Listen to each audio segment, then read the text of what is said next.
If you look 20 years younger or older than you are, this could be a help or a hindrance in Hollywood or in the entertainment industry. But this guy, when he got his big breakthrough and whatever happened to Baby Jane, which is being shown on Hollywood Suite in Canada this month, at the time, ladies and gentlemen, he was, I think, only 23 when he filmed the part. But his iconic performance as musician Edwin Flagg in that movie kind of capped off what we all knew he was going places. So Victor Buono, basically, my dad called him the poor man's Orson Welles. I don't think he's the poor man's Orson Welles. He's the poor man's Jack Lemmon. He had a lot of Jack Lemmon style of acting. Now, Victor Charles Buono, born in San Diego, also was a recording artist for a while.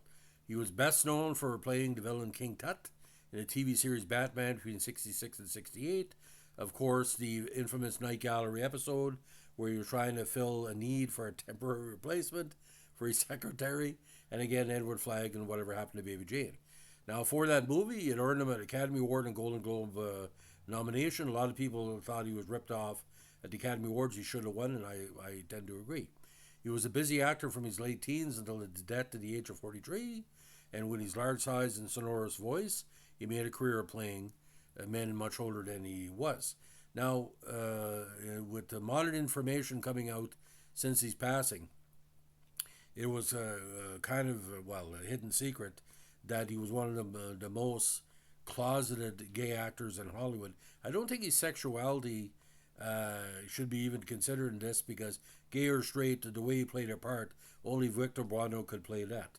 Now, the son of Victor F. Buono Sr., his dad was a former police officer and bail bondsman who was sentenced to life after being found guilty of first-degree murder and conspiracy to commit robbery in 1959. Released on parole after 7 years, but forced to serve a further sentence due to a previous conviction for bird smuggling. Victor Sr. continued to manage affairs of his son while in prison. So that was a motivation to keep on going in the career he chose. Now, he started appearing on local radio and TV stations at the age of 18 and joined the Globe Theater Players in San Diego, a very prestigious dramatic group that took on numerous plays. The director there had confidence in Buono and cast him in Volpone, A Midsummer's Night Dream, and other Globe presentations. He received tremendous notices for his various Shakespearean roles and in modern plays such as The Man Who Came to Dinner and, of course, Witness for the Prosecution. Now, in the summer of 59, again, he was only in his early 20s, a talent scout from Warner Brothers saw the heavyset Buono playing Falstaff at the Globe and took him to Hollywood for a screen test. He made his first network TV appearance playing the bearded poet Bongo Benny in an episode of 77 Sunset Strip. Over the next few years, he played menacing heavies, no pun intended, in a series on TV and appeared on The Untouchables. After appearing in a few uncredited film roles, he was cast by director Robert Aldrich in a psychological horror film, Whatever Happened to Baby Jane, with Bette Davis and Joan Crawford. And like my dad was said, there was three divas in that movie, and Buono was the third one.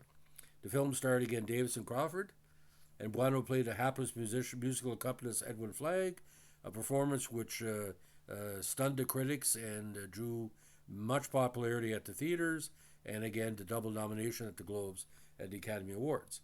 Now, shortly after the movie, he appeared in the second Hag horror film of that decade that we all remember, Hush Hush Sweet Charlotte, as Big Sam Hollis, the father of Bette Davis, who played the title role. The film was also directed by Aldrich. We used to call that Hag horror back in the day, and Mad Magazine has a very interesting cartoon interpretation of Buono in that movie. Now, he also was in the biblical epic The Greatest Story Ever Told. He portrayed the high priest Sorak, and in The Strangler, a film based on the actual Boston Strangler murderers of the time, with Tony Curtis, he portrayed Leo Kroll. He also appeared in Four for Texas, the very underrated Robin and the Seven Hoods, The Silencers, Who's Minding the Mint, Target Harry, Beneath the Planet of the Apes, a very strong performance as one of the survivors of the bombs, Mad Butcher, the Evil, as the devil himself. And Evil, he played the devil clad in a white suit, kind of a fantasy island style. Now, the Buono, although he had a vast body of work in films, He's known to many mostly for his TV appearances. One was in a recurring role of Count Mazeppi in The Wild Wild West. He also played unrelated characters in that series' premiere episode and in the second and final Wild Wild West reunion film, More Wild Wild West. Now, Buono was cast to play villains of various ethnic origins on many TV programs in the 60s into the early 70s. He was cast twice in 1960 in the Western series The Rebel, starring Nick Adams, in the episodes Blind Marriage and The Earl of Durango. In 62, he played Menethos Moon in an episode of The Untouchables, titled Mr. Moon, in which he played a San Francisco art and antique dealer who hijacked a supply of the paper used for printing the United States currency. In a 63 episode of the same series, titled Gang War, he played Pamicio Sigirio, a liquor smuggler competing with the Chicago mob. Now, in the episode Firebug of the anthology series G.E. True in 1963, hosted by Jack Webb, of course, Buono plays a barber in L.A. who is by night a pyromaniac. I'd like to see that. In a storyline, the United States Forest Service believes one arsonist is causing a series of fires in California. Now, showed up in Perry Mason quite a few times. In season 5, he portrayed Alex Glovansky, a small-time sculptor, in the case of The Absent Artist. In season 7 in 64, he played John Jack Sylvester Fawcett in the episode The Case of the Simple Simon. In the episode season 8, April in 65, he played Nathan Fallot in the case of The Grinning Gorilla. In season 9, he appeared in the case of The Twice Told Twists, the only color episode as Ben Huggins, the ringleader of a car stripping ring. Now, when he moved on to King Tut on the TV series Batman, it was a Jekyll and Hyde character. William McElroy is a timid Yale professor of Egyptology who, after being hit in the head with a brick at a peace rally, assumes the persona of a charismatic, monomaniacal Egyptian King Tut. When he suffers another blow to the head, the villain recovers his meek academic personality. The role, which proved the most frequently featured original villain in the series, was one of Buono's favorites because he was delighted as being able to overact without restraint. Now, he played another campy villain, Mr. Membry, in the 67 unsold TV pilot film based on the Dick Tracy comic strip from the same producers of Batman and the Green Hornet. Now, I've heard by different sources that Dick Tracy pilot is tremendous. Don't know why it never went to series. It probably was a monetary decision. Now, Buono also played a scientist bent on world domination in The Voyage to the Bottom of the Sea in an episode titled The Cyborg. Now, he was also in Get Smart, making a guest appearance in the episode Moonlighting Becomes You, which came out in 1970, and appeared 3 times as Dr. Blaine in the sitcom Harrigan and Son, starring Pat O'Brien and Roger Perry as the father and son team of lawyers. Again, the Night Gallery episode of Satisfaction Guaranteed was probably the best performance of his career in that decade, and only lasted about 5 minutes. Now, the episode of Hawaii Five-O he's also known for followed quite a bit later. It's called $100,000 Nickel. If you can find it on a streaming service, it's quite interesting. He played thief Eric Demian, and it was around Christmas '73 he came out. He also made 2 memorable appearances in The Odd Couple, once in the episode The Exorcist, and again in The Rent Strike, where he portrayed Mr. Lovelace. In '76, he appeared in the comedy to practice, not the drama, portraying Bernard in the episode Jules and the Bum. He also made 9 appearances on the '77 series Man from Atlantis with Patrick Duffy as the primary antagonist, Mr. Schubert.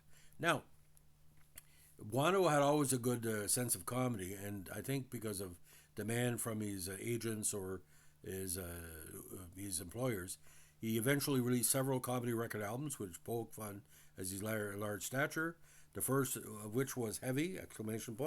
As well as a book of comic poetry called It Could Be Verse. He began to style himself as the Fat Man from Batman.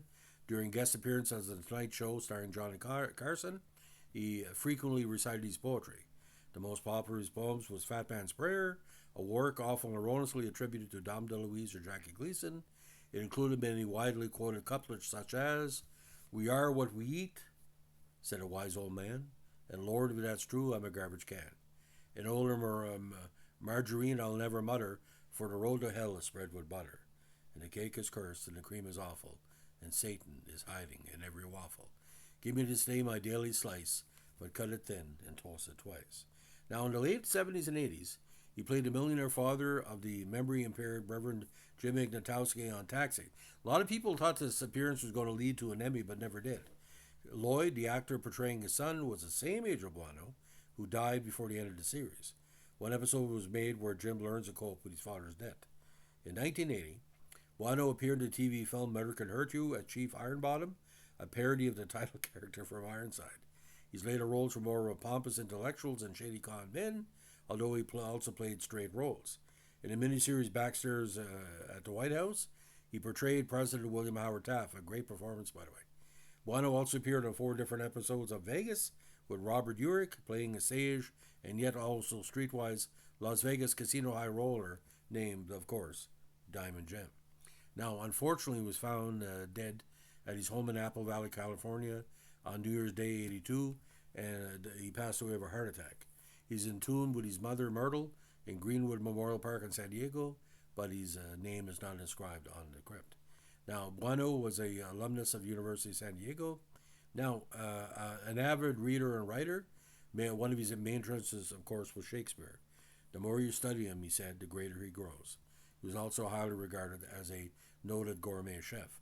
Now, talking about his sexuality again, it doesn't really matter to anybody, but just for the sake of information, we'll provide it. Now, in regard to relationships and the implicit questioning of sexuality, he's quoted as saying, I've heard or read about actors being asked the immortal question, why have you never married? The answer with the immortal excuse, I just haven't found the right girl. Because I'm on the hefty side, no one's asked me yet. If they do, that's the answer I'll give.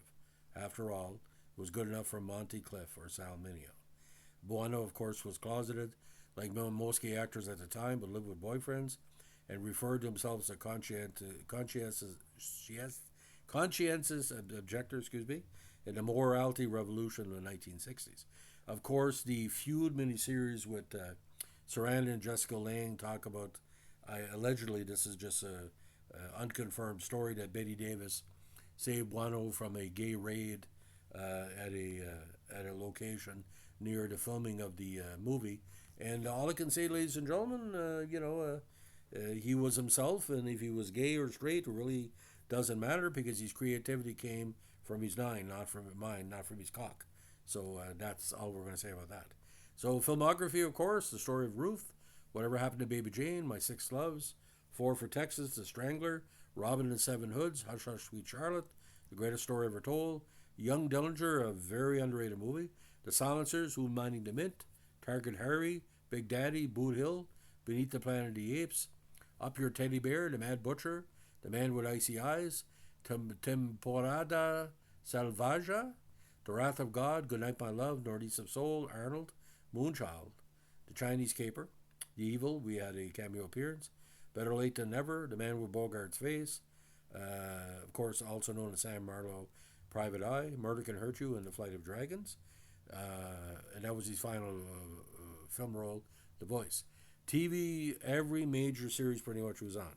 Sea Hunt, Bourbon Street Beat, 77 Sunset Strip, The Everglades, Hawaiian Eye, 77 Sunset Strip again, Surfside 6, The Untouchables, The New Breed, Perry Mason, 77 Sunset Strip again, The Untouchables again, G.E. True, Sunset Strip again, The Wild Wild West, Voyage to the Bottom of the Sea, the Chrysler Theater, we played General Leo Cherit, The Man from U.N.C.L.E., Batman, I Spy, Wild Wild West, The Girl from U.N.C.L.E., The Cat, Daniel Boone, The Flying Nun, Here's Lucy, It Takes a Thief, Get Smart, O'Hare U.S. Treasury, The Mod Squad, Mannix, Orson Welles' The Great Mysteries, Hawaii Five-O, The Odd Couple, Ellery Queen, The Tony Randall Show, Alice, The Hardy Boy, Nancy Drew Mysteries, Man from Atlantis, of course, he was also in Night Gallery, Super Train, Backstairs at the White House, Taxi, Fantasy Island, Vegas, and Here's Boomer. Again, the Academy Award nominations, but he won a Laurel Award in '62 of that big year for top new male personality. I really miss him. It's just like Rodney Dangerfield and Lawrence Harvey, these conflicted artists basically brought everything on the screen. They let their personal lives be personal, but brought everything to the screen. I don't want to say that Buono was a method actor, but like I said, no one can play Victor Buono better than Victor Bueno. And when you watch him perform, there's a quality or an excellence to his performance that has to be respected. I remember watching him on Batman and Night Gallery as a young kid, and I told my dad. My dad was a big fan of his as well. How old is this guy? Dad said he's probably no more than 30. Like he would play 40 or 50. But an episode of Taxi, if you can find it, it's kind of sad because that's kind of sort of like his epitaph. Because I think he would have been a recurring character on the show more if he would have lived. But because Taxi by 1980 was getting a lot more diverse with the Burroughs style. So, ladies and gentlemen, if you like what we're doing here with our Hollywood tribute profiles, let us know with a like, comment, subscribe, or share. Bye.